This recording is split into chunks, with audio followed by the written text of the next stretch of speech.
Después, los bodhisattvas Vaisa, Gyaraga y Mahapratibhana, con una numerosa comitiva, le dijeron al Señor: tranquilícese el Tathagata en este sentido. Después de su extinción, expondremos la enseñanza a todas las criaturas, pese a saber que durante ese período habrá seres malignos, poco enraizados en el bien, arrogantes, ansiosos de ganancias y honores, impiadosos, indomables, depravados y llenos de mala voluntad. No obstante, Señor, en ese período leeremos, conservaremos, predicaremos, copiaremos, honraremos y veneraremos este sutra, con el sacrificio de nuestros cuerpos y vidas. Señor, divulgaremos la enseñanza. Quédese el Tathagata tranquilo. Entonces 500 monjes de la asamblea le dijeron al Sugata: nosotros también, Señor, nos esforzaremos para divulgar la doctrina. El resto de la asamblea se puso de pie y, alzando las manos juntas, prometió: después de la extinción del Tathagata, también nosotros anunciaremos la ley en todos los mundos, aún en este, donde las criaturas son engreídas, carentes de raíces en la bondad, viciosas en sus pensamientos y pervertidas. La noble Gautami, hermana de la Madre del Señor, acompañada de otras 6 monjas, saludaron con reverencia al Jina y, en silencio, se quedaron contemplándolo con las manos juntas alzadas. El Señor se dirigió a su tía preguntándole: ¿por qué contemplas al Tathagata con un semblante tan abatido? Ella respondió: no he sido mencionada por el Sugata, ni he recibido de él la predicción de mi destino hacia la perfecta suprema iluminación. Pero, Gautami, dijo el Señor, has recibido la predicción conjuntamente con toda la asamblea. De aquí en adelante, hermana, verás incontables Budas. Luego serás un Bodhisattva y predicarás la ley. Estas monjas también seguirán tus mismos pasos. Finalmente, completado tu curso como Bodhisattva, te convertirás en un Tathagata, de nombre Sarva Sattva Priyadarsana, dotada de ciencia y conducta, que sucesivamente irá prediciendo el destino a cada una de tus acompañantes. A continuación, Yasodhara, la madre de Rahula, pensó: el Señor no ha mencionado mi nombre. El Jina, captando este pensamiento, le dijo: te anuncio, Yasodhara, que serás un Bodhisattva y predicadora de la ley, y, después de honrar incontables Budas, te convertirás en un Tathagata de vida ilimitada. Cuando Gautami, Yasodhara y todas las monjas escucharon sus destinos, maravilladas y asombradas, pronunciaron la siguiente estrofa: Señor, tú eres el entrenador, el líder, el maestro del mundo, incluyendo los dioses. Tú reconfortas, tú que eres venerado por todas las criaturas. Ahora, sin duda, nos sentimos satisfechas por tus palabras. Nosotras también nos esforzaremos por difundir la enseñanza. Entonces el Señor contempló a los bodhisattvas allí congregados, todos ellos agraciados con mágicos poderes y capaces de mover la rueda de la ley, esa que nunca retrocede. Tan pronto como el Señor posó su vista sobre ellos, todos se pusieron de pie y, alzando las manos juntas, reflexionaron así: el Señor nos invita a difundir la doctrina. ¿Qué podemos hacer para conseguir este propósito? Al instante, Esos jóvenes de buena familia, consecuentes con su respeto por el Jina y con el piadoso voto hecho en sus vidas anteriores, rugieron como leones. Nosotros, Señor, en el futuro, después de la extinción del Sugata, iremos en todas las direcciones del espacio tratando de que las criaturas copien, conserven, mediten y divulguen esta enseñanza. El Señor, con su poder desde el otro mundo, nos protegerá, defenderá y guiará. Luego, los bodhisattvas unánimemente se dirigieron al Sugata en estos términos. Tranquilícese el Señor. Después de su completa extinción, en el horrible fin de ese período del mundo, proclamaremos este sublime sutra. Sufriremos y toleraremos pacientemente, Señor, las injurias, los reveses y las amenazas con palos de parte de hombres torpes. En esa horrorosa última época habrá hombres malignos, pervertidos, inicuos y arrogantes que presumirán haber llegado al límite cuando aún no han arribado al mismo. Ellos les dirán a los ignorantes: solo nos importa vivir en los bosques, usar ropa remendada y llevar una vida frugal. Las personas ansiosamente apegadas a los goces terrenales les predicarán la ley a los lelos y serán honrados como si poseyeran las 6 cualidades trascendentes. Los hombres crueles y pervertidos, ocupados solo de sus quehaceres domésticos, entrarán a nuestro retiro del bosque y se convertirán en calumniadores. Los tirtikas, ellos mismos doblegados por la ganancia y el honor, dirán que somos tales y, vergüenza para ellos, predicarán sus propias ficciones. Incitados por la avidez de ganancias y honores, compondrán sutras de su propia invención y luego, en medio de la asamblea, nos acusarán de plagio. A los reyes, príncipes, pares, brahmanes, comuneros y monjes de otras profesiones, de otras confesiones, hablarán pestes de nosotros y propagarán sus doctrinas. Toleraremos todo eso por reverencia a los grandes profetas, porque esos tontos que no nos escuchan, tarde o temprano se convertirán en iluminados y, por lo tanto, deberemos ser indulgentes con ellos hasta el final. En el horroroso, terrible período de la conmoción general, habrá muchos monjes malvados que se erigirán como nuestros difamadores. Por respeto al jefe del mundo, soportaremos todo, por más difícil que sea.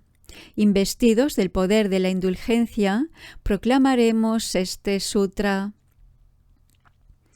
No nos importa el cuerpo ni la vida, Señor, como guardianes del depósito que nos has confiado, solo nos preocupa la iluminación. El mismo Señor sabe que en el último período habrá monjes pervertidos que no entenderán este misterioso discurso sobre la ley. Tendremos que soportar ceños fruncidos, repetidas desaprobaciones, expulsiones de los monasterios y otros múltiples abusos. Pero, diligentes en el mandamiento del Señor, seremos intrépidos en proclamar este sutra en medio de la congregación. Visitaremos por doquier pueblos y villas y lo transmitiremos a quienes se interesen por él. Puede quedarse tranquilo el Señor, difundiremos su mensaje. Luz del mundo, tú conoces la disposición de todos los que se han congregado aquí, viniendo de todas las direcciones del espacio, por eso sabes que nuestras palabras son verdaderas. Manjuri le dijo al Jina: Es difícil, Señor, muy difícil lo que estos bodhisattvas realizarán por respeto al Tathagata. ¿Cómo harán estos iniciados para promulgar la enseñanza durante los periodos finales de esta época del mundo? El Sugata le contestó: un bodhisattva, Manjuri, que se proponga difundir la doctrina en tales circunstancias deberá tener firmeza en diversas cosas, a saber, deberá ser firme en su conducta y en la esfera que le corresponde. ¿Cómo es eso de la conducta? Cuando el bodhisattva es paciente y apacible, ha llegado al estado de sosiego. Cuando no es temerario ni envidioso, cuando no se apega a ninguna ley ni a cosa alguna, y, sin embargo, ve la naturaleza real de cada una de ellas, cuando se abstiene de escarbar y discutir sobre estos temas, Manjuri, se puede decir que esa es la conducta de un bodhisattva. ¿Y cuál es la esfera que le corresponde? Cuando un bodhisattva no sirve, no corteja, no atiende a los reyes ni a los príncipes, cuando no se aproxima a ellos, cuando no frecuenta miembros de otras sectas, carakas, paribrakas, agivakas, nirgrantas, ni personas apasionadamente encariñadas de la literatura fina, cuando no se relaciona con adeptos a los hechizos mundanos, ni con los devotos de la filosofía frívola, cuando no va a ver a los juglares, ni a los porqueros, polleros, cazadores de ciervos, carniceros, actores, bailarines, luchadores, ni a lugares de esparcimiento o deportes, cuando no alterna con ninguno de los tipos citados, a menos que sea para predicarles la ley o que ellos se acerquen a él por su propia voluntad, cuando no se comunica con monjes, monjas, legos masculinos y femeninos del vehículo de los discípulos, cuando no entra en contacto con ellos ni siquiera en el monasterio, excepto para pronunciarles la enseñanza, o que acudan a él espontáneamente. Esta, Manjuri, es la esfera propia del bodhisattva. Él no está pendiente de cada oportunidad favorable para predicarle la ley a las mujeres, ni anhela verlas frecuentemente, ni piensa que es propicio visitar familias o abordar adolescentes, vírgenes o jóvenes esposas, ni las saluda con demasiada vehemencia. No le predica la doctrina a un hermafrodita, ni tiene tratos con este tipo de gente. No entra a una casa solo para recibir limosnas, sino es llevando el Tathagata en su pensamiento. Cuando le predica la ley a las mujeres, no lo hace por fervoroso apego a la doctrina, y menos aún por apasionado afecto al otro sexo. Cuando divulga la enseñanza, no sonríe, ni deja entrever sus emociones. No se dirige a los novicios masculinos ni femeninos, a ningún joven, ninguna joven, ni entra en conversación con ellos, ni muestra mayor celeridad en contestar a sus preguntas. Esta, Manjuri, es la esfera propia del bodhisattva. Además, él ve en todas las cosas y fenómenos su vacío. Las ve debidamente ubicadas, inalteradas como son en realidad. El bodhisattva no es propenso a ser perturbado ni a retratarse, a cambiar. Existe en el más elevado sentido de este término, poseyendo la naturaleza del espacio, escapando a toda explicación y expresión que pueda hacerse mediante el lenguaje común. El bodhisattva no nace, no es compuesto ni simple, no está en conjunto ni aislado, se establece y se manifiesta independientemente. En este sentido, Manjusri, el Bodhisattva, constantemente contempla todas las leyes y mora en su propia esfera. Para exponer con más detalle este tema, el Señor pronunció las siguientes estrofas. El Bodhisattva que, intrépidamente y sin rubor, desea exponer este sutra en el horroroso período que se avecina, debe mantenerse en el curso del deber y en su propia esfera. Debe vivir retirado y en estado de pureza, evitando constantemente vincularse con reyes y príncipes. Tampoco debe tratar a los pares, juglares y herejes en general. No debe cortejar a los hombres arrogantes, aunque sí puede instruirlos para conservar la doctrina. También debe abstenerse de seguir los preceptos de creencias heréticas o inmorales. Debe alejarse tanto de cualquier monja propensa al chasco o al parloteo, como de las devotas notoriamente ligeras. El Bodhisattva debe evitar a las personas que encuentran su mayor felicidad en este mundo transitorio. Pero cuando alguien acude a él para preguntarle sobre la ley, debe, en pro del conocimiento superior, hablar libremente, siempre con firmeza y resolución. No debe tratar a las mujeres y a los hermafroditas, como tampoco a jóvenes esposas ni a adolescentes. Jamás debe acercarse a ellas para inquirir por su salud y no debe alternar con vendedores de cerdo o carneros. No debe contactarse con personas que faenan animales por beneficio, como huir de la compañía de putañeros, jugadores, músicos, luchadores y calaña similar.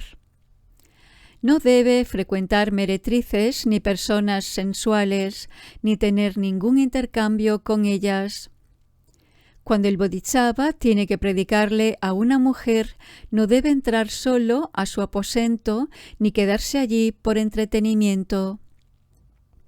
Cuando deba entrar a una villa en procura de alimento, irá acompañado de otro monje o pensará constantemente en el Buda. He aquí que os he mostrado la primera esfera de conducta que debe observar un Bodhisattva. Sabios son los que, conservando este sutra en su memoria, viven de acuerdo con él.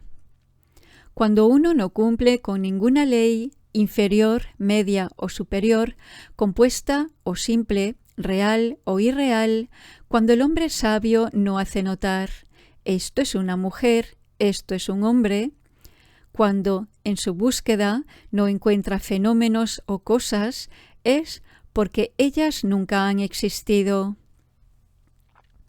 Esto es lo que se denomina la observancia de los bodhisattvas en general. Ahora, prestadme atención que voy a exponer cuál ha de ser su esfera propia. Cuando todos los fenómenos o cosas han sido declarados no existentes, no aparecidos, no producidos, vacíos, inamovibles, eternos, esto es lo que se llama la esfera propia del sabio. Ellos han sido divididos en existentes y no existentes, reales e irreales, por aquellos que poseen nociones erróneas. También otras leyes, las de permanencia, producción, nacimiento, han sido interpretadas equivocadamente. El Bodhisattva debe estar mentalmente concentrado, atento, siempre firme como el pico del monte Sumeru, y así contemplar todos los fenómenos y cosas como si fueran vacíos. Conservando permanentemente esta naturaleza, carentes de esencia, inamovibles, sin sustancialidad. Así, sin duda, son los fenómenos y las cosas, todas y para siempre. Esta es la llamada esfera propia del sabio.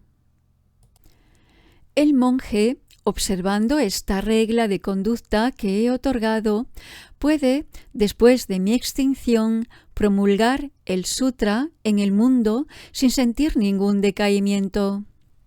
El sabio debe primero, durante cierto tiempo, contener sus pensamientos, ejercitar la meditación completamente concentrado y llevar a cabo correctamente todo lo que es necesario para alcanzar la visión espiritual.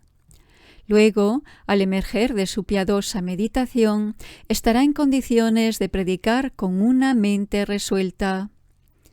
Los reyes y príncipes de esta tierra que escuchan esta ley protegen al predicador, mientras que los legos y los brahmanes se hallarán juntos en su congregación. El Señor siguió exponiendo estos conceptos de la siguiente forma. Además, Manjusri, el Bodhisattva que, después de la completa extinción del Tathagata en los últimos 500 años, cuando se produzca la decadencia de la verdadera ley, proponga esta enseñanza, debe primero hallarse en serenidad mental y luego predicar, ya sea desde su corazón o a partir de un texto. En su sermón no debe ser muy propenso a censurar a los demás, ni culpar a los otros monjes predicantes, como tampoco proferir palabras escandalosas ni promover desórdenes. No debe mencionar por su nombre a otros adherentes al vehículo de los discípulos, ni fomentar sentimientos hostiles hacia ellos. A todos los que se lleguen a escuchar el sutra, él debe recibirlos con benevolencia y predicarles sin envidia. Él evita las disputas, pero si es interrogado, no debe contestar como si fuera un discípulo, sino de acuerdo con la jerarquía de quien ha obtenido el conocimiento superior propio de un Buda. En esa ocasión, el Señor pronunció las siguientes estrofas. El hombre sabio siempre se halla sereno y en ese estado predica la ley, sentado sobre un púlpito alto que ha sido preparado para él en un lugar limpio y bello. Se coloca un manto agradable teñido con buenos colores sobre prendas de lana negra. Habiendo lavado debidamente sus pies y frotado su cabeza y cara con suaves óleos, asciende al estrado provisto de una banqueta tapizada con piezas de finos géneros. Cuando se ha sentado y todos los que se congregaron para escucharlo están atentos, desarrolla numerosos y variados discursos. Delante de monjes, monjas, devotos de ambos sexos, reyes y príncipes, él pronuncia sus palabras dulcemente y sin envidia. Si ocasionalmente es interrogado sobre alguna cuestión, aun cuando haya comenzado su prédica, explicará el tema de nuevo de una forma tal que sus oyentes ganan en iluminación. El hombre sabio es infatigable, ni siquiera la idea del cansancio pasa por su mente. No conoce la indiferencia y así es como despliega sobre la asamblea la fuerza de la caridad. Noche y día, el sabio predica esta sublime ley con infinitos argumentos e instruye y satisface a su audiencia sin nunca reclamar nada. Sus pensamientos no se ocupan de la comida, la bebida, la vestimenta ni el alojamiento. En cambio, su preocupación constante es cavilar acerca de los medios para convertir a sus oyentes en Budas. Para ello, no cesa de exponerles la verdadera enseñanza, de la cual depende la felicidad de todos los seres y el beneficio del mundo. El monje que, después de mi extinción, predique de esta forma, sin envidia, no tendrá problemas, impedimentos, dolor o desaliento. Nadie lo atemorizará, golpeará o culpará, ni será apartado porque él se mantiene firme en la fortaleza de su indulgencia. El hombre sabio que es apacible con la disposición que he mencionado posee incontables ventajas, tantas que no podrían ser enumeradas en infinitos kalpas. El Señor prosiguió su discurso de esta forma. El Bodhisattva Manjuri, que vive después de la extinción del Tathagata, durante el final de ese periodo del mundo, cuando decae la verdadera ley, y conserva este sutra, no debe ser envidioso, falso o engañoso, ni hablar desdeñosamente de otros adherentes al vehículo de los bodhisattvas, como tampoco difamarlos ni humillarlos. No pone de manifiesto los defectos de otros monjes, monjas, devotos masculinos y femeninos, adeptos al vehículo de los discípulos o del de los pratyekabuddhas. No le dice a nadie: tú, joven de buena familia, estás lejos de la perfecta suprema iluminación. No demuestras haber llegado a ella, eres demasiado voluble en tus obras o incapaz de adquirir el conocimiento superior. Tampoco encuentra deleite alguno en disputar sobre la ley, con respeto a todos los tathagatas. Siente como si fueran sus padres y considera a todos los bodhisattvas como sus maestros. A todos ellos brinda frecuentes homenajes, mostrando su voluntad y respeto en todas las direcciones del espacio. Cuando predica la ley, hace precisamente eso, ni más ni menos, sin predilección por ninguna parte de ella, como tampoco se muestra favorable por ninguno de sus destinatarios en particular. Tal Manjuri es la tercera cualidad con la cual un bodhisattva debe estar dotado para exponer la doctrina después de la extinción del Tathagata.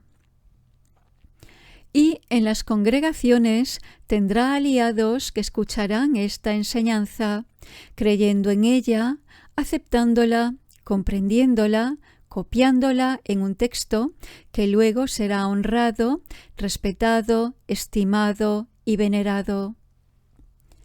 Luego, el Señor agregó las siguientes estrofas.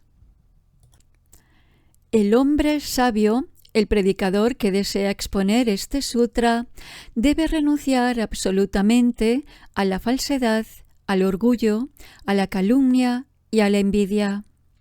Jamás debe pronunciar una palabra de desdén hacia nadie. No se involucrará en ninguna disputa sobre creencias religiosas. Nunca pondrá de manifiesto los defectos ajenos. Será siempre sincero, moderado, indulgente y predicará incesantemente sin sentir perturbación alguna. El hombre sabio, en señal de respeto, piensa constantemente. Los bodhisattvas de todas las direcciones del espacio, que se desplazan en el mundo por compasión hacia todos los seres, son mis maestros. El hombre sabio fomenta la memoria de los Budas, sintiendo siempre como si ellos fueran sus padres, y alejando de sí toda idea de orgullo, escapará de los obstáculos. El que ha oído esta ley deberá observarla constantemente. Si busca con ardor la vida serena, incontables seres lo protegerán. Además, Manjuri, continuó diciendo el Señor, el bodhisattva que, después de la entrada al nirvana del Tathagata, anhela conservar su doctrina, debe vivir lo más lejos posible de los legos y de los monjes, sin dejar de llevar una vida caritativa. Debe sentir afecto por todos los seres que procuran la iluminación y, por lo tanto, hacerse esta reflexión. Aquellos que no escuchan, perciben ni entienden la capacidad y el misterio del Tathagata, con seguridad se hallan mentalmente pervertidos, como también lo están quienes no inquieren por él, no creen en él, ni muestran voluntad en conocerle. Por supuesto, estos seres no penetran ni comprenden esta enseñanza. No obstante, yo, que he obtenido este supremo y perfecto conocimiento, con el poder que otorga, haré que cada uno, más allá de la posición que ocupa, se predisponga mentalmente para ello y, aceptándolo y comprometiéndolo, arribe a la completa madurez espiritual. Poseyendo también esta cuarta cualidad, Manjusri, un bodhisattva que ha de exponer la ley después de la extinción del Tathagata, será honrado, respetado, estimado y venerado por monjes, monjas, devotos de ambos sexos, reyes, príncipes, ministros, oficiales, ciudadanos, campesinos, brahmanes y miembros de otras castas. Los dioses, llenos de fe, seguirán su senda para oírlo, y los ángeles lo harán para protegerlo. Donde quiera que se encuentre, tanto en una villa como en un monasterio, acudirán a él noche y día para interrogarlo sobre la ley, y estarán satisfechos con su respuesta, porque esta enseñanza, Manjusri, ha sido bendecida para siempre por todos los Budas del pasado, del presente y del futuro. Precioso en todos los mundos, Manjusri es el sonido, rumor o mención de este sutra. A continuación, el Señor expuso sus ideas mediante la siguiente parábola. Es un caso similar a ese rey, general de sus ejércitos, quien por la fuerza de las armas conquista un territorio. Entonces los demás monarcas emprenden una guerra contra él. El primero de los nombrados posee personal especializado para combatir contra distintos tipos de enemigos. El soberano, al verlos luchar, se deleita en su galanura y valor guerrero y regala a sus soldados villas, pueblos, prendas, adornos, metálico, oro, gemas, perlas, lapislázuli, elefantes, caballos, carros, etc. Pero a ninguno le regala su corona, porque esa joya solo puede calzarse en la cabeza de un rey. Si el monarca apartara de sí su mayor atributo real para cederlo, las 4 divisiones del ejército se asombrarían y quedarían perplejas. De la misma manera, Manjusri, el Tathagata, rige el imperio de la equidad y de la ley en este triple mundo que ha conquistado gracias al poder de su arma, la virtud. Su territorio se ve atacado por Mara, el maligno. Entonces los discípulos, los soldados del Sugata, le hacen frente. El señor Manjusri, monarca de la ley, le expone a sus huestes incontables sutras para animarlos a luchar, y les da el nirvana, la tierra de la ley, los seduce con ella, pero no les predica una enseñanza como esta. Así como el rey, asombrado por el valor de sus soldados en batalla, les da todo tipo de bienes excepto su propia corona, la cual deberá permanecer hasta el fin sobre su cabeza. El Tathagata, soberano de la doctrina, en el ejercicio del imperio de la justicia, cuando, con satisfacción, ve a sus discípulos triunfar sobre la presunción, las pasiones, el dolor, el odio y la infatuación, les expone esta enseñanza que encuentra en el mundo oposición e incredulidad, porque nunca antes fue predicada ni explicada. El Tathagata le muestra a todos los discípulos la noble corona, esa excelsa joya que trae la omnisciencia a todos. Esta, Manjusri, es la máxima enseñanza del Tathagata, el más profundo discurso sobre la ley. Y así como el rey se quitó la corona que tanto tiempo retuvo sobre su cabeza y se la dio a los soldados, el Tathagata ahora revela este misterio de la ley largamente guardado, misterio que excede a todos los otros y que sólo deben conocer los sugatas. Para elucidar más detalladamente este tema, el Señor pronunció las siguientes estrofas.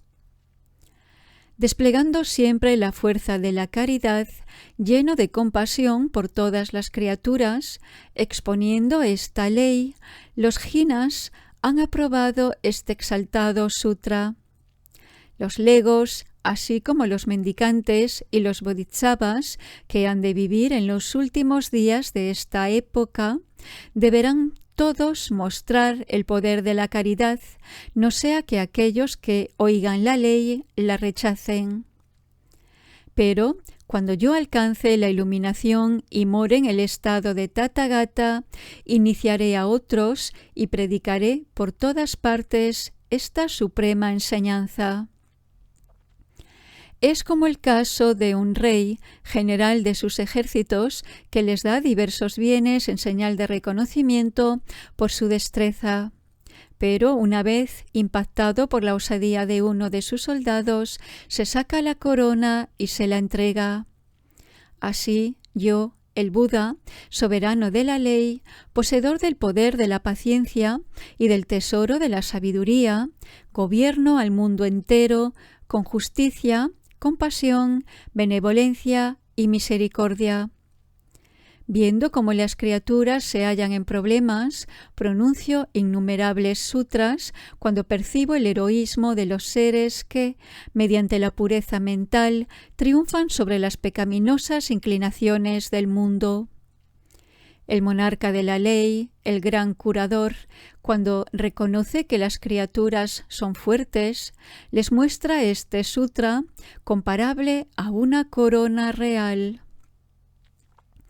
Esta es la máxima enseñanza proclamada en el mundo, el más eminente de todos mis sutras, que siempre mantuve sin divulgar. Ahora lo voy a dar a conocer. Escuchad todos. Hay 4 cualidades que deben adquirir aquellos que, después de mi extinción, desean la perfecta, suprema iluminación para reemplazar al Tathagata en su tarea. Ellas son las que siguen. El hombre sabio no es turbado por los problemas ni por las enfermedades. Su piel no es negruzca, ni vive en un pueblo miserable. El sabio tiene siempre una mirada serena y merece ser honrado como si fuera el Tathagata mismo, y los ángeles serán constantemente sus sirvientes. Su cuerpo jamás puede ser herido por armas, venenos, palos o piedras, y debe ser cerrada la boca del que pronuncia una injuria contra él. Él es un amigo de todas las criaturas del mundo. Circula por la tierra como una luz, disipando las tinieblas de incontables seres. Él, que conserva este sutra después de mi extinción. En sus sueños ve imágenes del Buda, además de monjes y monjas que aparecen sobre tronos proclamando la multifacética ley.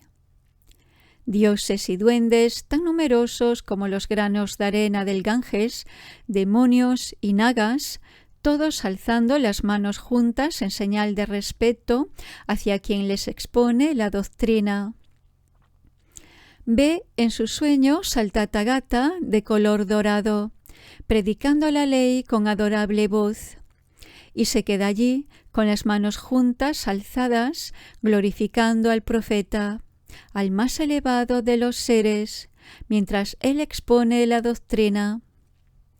Complacido por haber escuchado la enseñanza, gozosamente le rinde homenaje y después de alcanzar el conocimiento que nunca retrocede, obtiene, siempre en sueños, mágicos encantos. El señor del mundo, percibiendo su buena intención, le anuncia su destino como líder entre los hombres, además de adquirir la sagrada sabiduría, y ocupar un vasto territorio donde los seres respetuosamente oirán de sus labios la inmaculada ley. Él se ve a sí mismo ocupado en meditar sobre la enseñanza en las cavernas y, por ese medio, alcanzar la esencia del conocimiento superior. Cuando, en sus sueños, ve al Jina desplegando sus santos signos, escucha su ley y luego renuncia a su reino, harén, parientes y placeres y deja el hogar para convertirse en un asceta para seguir el sendero que lleva a la iluminación. Allí, sentado sobre un trono, al pie de un árbol, después de 7 días, llega al conocimiento de los Tathagatas. Alcanzado, él mismo se pondrá de pie para mover la rueda de la ley y predicar su doctrina durante inmedibles kalpas. Luego de revelar la perfecta suprema iluminación y de conducir a incontables seres al supremo reposo, él mismo se extinguirá como una lámpara a la cual se le ha consumido el combustible. Esa es su visión. Interminables son las ventajas que gozará el que, al final de los tiempos, exponga este sutra de la suprema iluminación y lo explique perfectamente. En medio de la asamblea congregada había una cantidad de bodhisattvas igual a 8 veces los granos de arena contenidos en el Ganges. Sus manos juntas se extendieron en dirección al Tathagata para rendirle homenaje y luego le dijeron: «Si el Señor nos autoriza, nosotros también, después de su extinción, quisiéramos revelar esta doctrina, leerla, copiarla, venerarla y entregarnos devotamente a ella. Por lo tanto, dígnate, Señor, concedernos la enseñanza».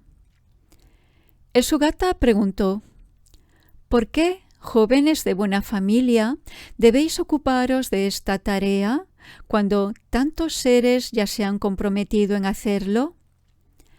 Tan pronto como el Jina pronunció estas palabras, el mundo estalló por todas partes y de entre las grietas de la tierra emergieron innumerables bodhisattvas, de piel dorada y poseedores de las 32 señales características de los grandes hombres, que estaban en el elemento que subyace bajo la corteza. Ellos aparecieron al oír la palabra del Señor junto con sus huestes de servidores en cantidades imposibles de calcular, aún mediante ciencias ocultas. Después se dirigieron hacia la estupa de sustancias preciosas que permanecía en el cielo, donde los Tathagatas, Prabhutaratna y Sakyamuni estaban sentados sobre el trono. Saludaron a ambos, como así también a todas las proyecciones de su propio cuerpo que Sakyamuni desplegó en todas las direcciones del espacio, que se hallaban sentadas en sendos tronos al pie de otros tantos árboles de joyas en distintos mundos.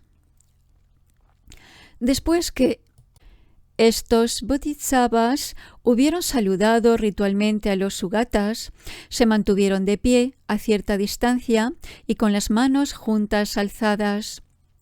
En el ínterin que sucedió todo esto, habían transcurrido 50 kalpas, durante los cuales Sakyamuni permaneció en silencio. Luego el Señor produjo un efecto tan singular con su mágico poder que la audiencia creyó que todo había ocurrido en un instante y vieron cómo este mundo asumía la apariencia de miles de ellos, cada uno repleto de bodhisattvas. Los 4 mahatsattvas, que eran los máximos jefes de estas huestes, Visishtakaritra, Anantakaritra, Virudakaritra y Suprakaritra, Tushti Karitra se dirigieron al Señor preguntándole: ¿goza el Tathagata de buena salud, bienestar y paz? ¿Son las criaturas decorosas, dóciles y obedientes en la realización de las tareas que el Señor les encomienda? A continuación, estos 4 Mahāsavas, siempre tomando al Sugata como interlocutor, pronunciaron las siguientes estrofas. ¿Se halla tranquilo el Señor? ¿Se siente libre de malestares físicos? Esperamos que las criaturas no le causen problemas al Señor en la realización de las tareas que Él les encomienda. El Jina les contestó: así es, jóvenes de buena familia, me hallo en buen estado de salud y sereno, mientras que los seres ejecutan dócil y correctamente mis órdenes y porque fueron debidamente preparados por anteriores Budas y por lo tanto confían en mí para ser conducidos al conocimiento superior. Y aquellos que cumplimentaron sus deberes en la etapa de discípulos ahora han sido iniciados en la sabiduría del Tathagata y bien instruidos en la más elevada verdad. Entonces los Mahāsavas pronunciaron las siguientes estrofas. Excelente, gran héroe, nos place oír que esas criaturas cumplen fielmente con su deber, que escuchan tu profundo conocimiento y que luego confían en él porque lo comprenden. El Jina replicó: bien hecho, jóvenes de buena familia, vuestras alabanzas alegran al Sugata.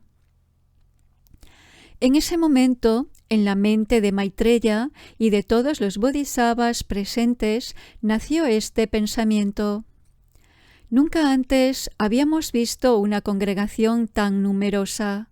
Jamás habíamos visto emerger de las hendiduras de la tierra tal multitud de seres que honraran, respetaran y veneraran al Jina. ¿De dónde vinieron estas criaturas? Luego, Maitreya, sintiendo que su duda y perplejidad era compartida por el resto de los bodhisattvas, tan numerosos como los granos de arena del Ganges, extendió sus manos juntas hacia el Señor y lo interrogó a través de las siguientes estrofas. Señor, aquí hay incontables bodhisattvas que jamás hemos visto antes. ¿De dónde y cómo estas grandes figuras han llegado hasta aquí? ¿Por qué aparecen bajo una forma tan elevada? ¿Son todos eminentes profetas, tan sabios y memoriosos como agradable es su apariencia externa? Cada bodhisattva, señor del mundo, posee una inmensa comitiva, tan numerosa como los granos de arena de 60 Ganges. Se hallan todos en procura de la perfecta suprema iluminación. Además, cada grupo posee sus propios seguidores, incontables como los granos de arena de 30 Ganges, y adeptos en una medida tan grande como los granos de arena de 20 Ganges. ¿Cómo y por qué, Señor, han llegado aquí? También están sus compañeros, discípulos, asistentes, servidores, todos los cuales serían imposibles de calcular. Así se los contara durante infinitos kalpas. Esta vasta audiencia se halla en respetuosa postura. ¿Quién les enseñó la ley del deber? ¿Quién les predijo su destino hacia la perfecta suprema iluminación? ¿Qué mandamientos siguen? ¿Qué textos conservan? Brotando en toda la superficie de la tierra hasta donde alcanza el horizonte, estos grandes sabios, dotados de mágicos poderes, nos brindan una imagen jamás vista con anterioridad. Dinos, líder, el nombre de su mundo, porque hemos vagado incesantemente en todas las direcciones del espacio, pero nunca observamos a estos bodhisattvas. Jamás hemos conocido siquiera a un hijo tuyo, y ahora de repente se nos aparecen todas estas criaturas. Cuéntanos su historia, profeta. Incontables bodhisattvas, llenos de curiosidad, contemplan al más elevado de los seres. Explícanos, incomparable, tú que no conoces límites, ¿de dónde vienen estos sabios? Mientras tanto, los numerosos Tathagatas, proyecciones de Sakyamuni, que habían arribado desde infinitos mundos donde estaban predicando la doctrina, también se vieron impactados por la incontable hueste de bodhisattvas emergida de las hendiduras de la tierra. Y ellos, a su vez, le preguntaron al Buda por el origen de esta multitud. Entonces el Señor se dirigió a Maitreya en estos términos.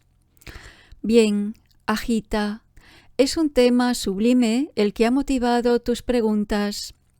Luego le dijo a los demás: atended todos, jóvenes de buena familia, preparaos y permaneced firmes en vuestros puestos, porque ahora el Jina va a exhibir la faceta más aguda del conocimiento de los Tathagatas, su poder creativo y la energía de su liderazgo. Y a continuación pronunció las siguientes estrofas. Voy a emitir palabras infalibles. Evitad disputar sobre ellas. Sabios, porque la ciencia del Tathagata está más allá del razonamiento. Permaneced todos firmes y concentrados, que vais a oír una ley desconocida, la maravilla de los Tathagatas. Nunca tengáis dudas, porque os fortaleceré con mis palabras de infalible veracidad y mi ilimitado conocimiento. Las leyes del Sugata son profundas, más allá del razonamiento y de la argumentación. Ahora las revelaré, oíd cuáles y cómo son. Después de pronunciar estas estrofas, el Señor se dirigió a Maitreya. Te anuncio, Ajita, te declaro, estos bodhisattvas tan innumerables, incalculables, inconcebibles, incomparables e incontables, que nunca has visto antes y que acaban de emerger de las grietas de la tierra, a ellos he impulsado, animado y desarrollado hacia la perfecta suprema iluminación, después de haber llegado yo mismo a ella. Es más, los he madurado, establecido, confirmado, instruido y perfeccionado en su condición de bodhisattvas. Y ellos ocupan en este mundo el dominio del elemento que está debajo de la corteza. De solo pensar en la lección que ellos deben estudiar y dedicarse totalmente a la misma para comprenderla en su esencia, estos jóvenes de buena familia ni siquiera pueden asistir a reuniones sociales ni frecuentar bulliciosas multitudes, sino que permanente y vigorosamente han de cumplimentar su labor. Estos seres, Ajita, se deleitan en la soledad, lejos tanto de la compañía de los dioses como de la de los hombres. Su mayor placer es la ley, aplicándose a lograr el conocimiento del Buda. En esa ocasión, el Señor pronunció las siguientes estrofas. Estos bodhisattvas, en número inmenso, inconcebible, más allá de toda medida, dotados de mágicos poderes, sabiduría y entendimiento, han progresado en sus conocimientos a lo largo de muchos kalpas. A ellos maduré para que alcancen la perfecta suprema iluminación, y es en mi tierra donde ellos, mis hijos, moran. Ellos mismos se han dedicado a la vida ermitaña, evitan cuidadosamente los lugares bulliciosos y se desligan de todo compromiso que los aleje de mis preceptos y del supremo curso de sus deberes. Habitan en el elemento que está debajo de la corteza terrestre. Esos héroes espirituales que, infatigablemente, procuran alcanzar el conocimiento superior. De gran vigor, memoriosos, firmes en la inmensa fortaleza de su inteligencia, esos serenos sabios predican la ley como dignos hijos míos. Desde los tiempos en que alcancé la iluminación en Gaia, al pie del árbol, y puse en movimiento la rueda de la ley, he ido forjando la capacidad de estos bodhisattvas para obtener el conocimiento superior. Estas palabras que aquí emito son sin tacha, realmente verdaderas. Creedme, los que me escucháis. He logrado la perfecta suprema iluminación y yo solo he madurado espiritualmente a todos estos seres. Todos los oyentes se vieron maravillados, impactados por el asombro y la sorpresa. Luego pensaron: ¿cómo es posible que en un lapso tan corto tantos bodhisattvas maduraron espiritualmente como para alcanzar la perfecta suprema iluminación? Entonces Maitreya le preguntó al Sugata: el Señor, siendo un príncipe, después de dejar Kapilavastu, el pueblo de los Sakyas, llegó a la perfecta suprema iluminación hace ya más de 40 años. ¿Cómo en un lapso tan corto ha sido el Jina capaz de llevar a cabo la interminable tarea de un Tathagata, ejercitar su liderazgo y liberar su energía?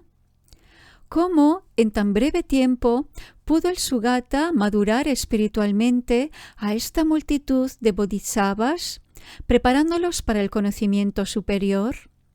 Estos elevados seres, habiendo seguido el curso del deber, han plantado raíces de virtud bajo centenares de Budas durante incontables kalpas para poder alcanzar la madurez espiritual.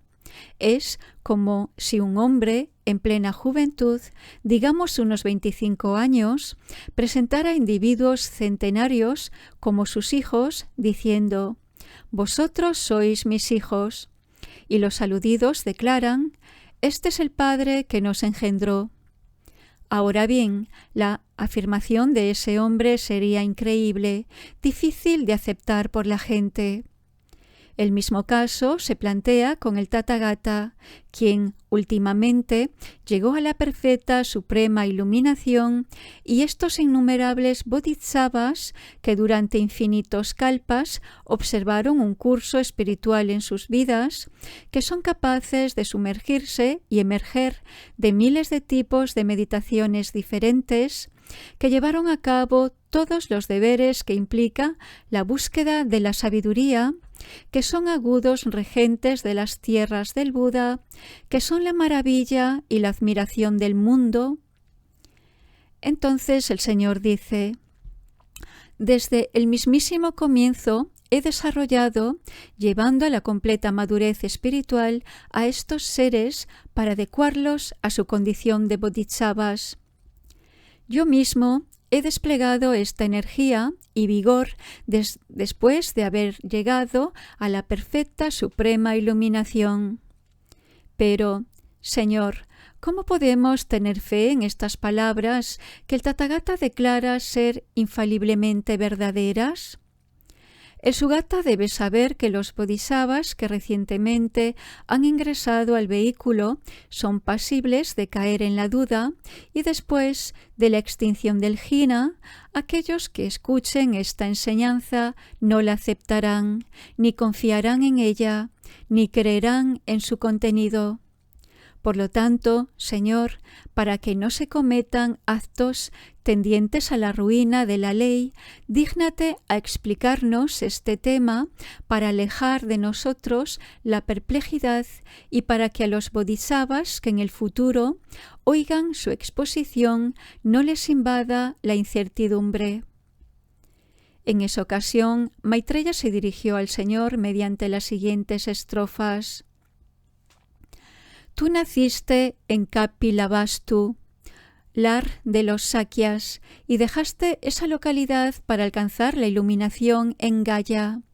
Eso, Señor, fue poco tiempo atrás.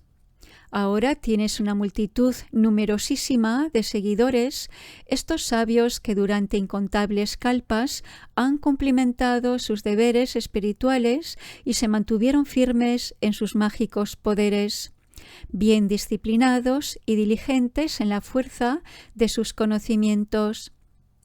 Ellos, que son inmaculados como el loto en el agua, han confluido aquí, después de hender la tierra, y se hallan de pie, con las manos juntas, rindiendo honras al Maestro del mundo. ¿Cómo podrán estos bodhisattvas creer este enigma? Expulsa toda duda, Señor, dinos la causa y muestra cómo son en realidad las cosas. Es como si un joven de unos 20 años, de cabellera negra y piel tersa, presentara como sus hijos a hombres centenarios. Y ellos, cubiertos de canas y arrugas, declararan que el joven es su padre. Pero, como ningún joven de esas características jamás tuvo hijos de la citada apariencia, esta afirmación resultaría difícil de creer. De la misma manera, Señor, somos incapaces de concebir cómo estos numerosos bodhisattvas de buena memoria y excelente sabiduría, que han sido correctamente instruidos durante incontables kalpas, que son firmes, agudos, agradables, resueltos, alabados por los líderes, que viven en los bosques, desapegados de los fenómenos y las cosas, que son discípulos del Sugata, en procura de su lugar, cómo han sido conducidos por ti a la madurez espiritual. Si esto no es aclarado antes de la extinción del Tathagata, no podrá ser creído después. Concédenos, Señor, un confiable relato de tu propia boca sobre este tema para que la desgracia de la duda nunca nos invada.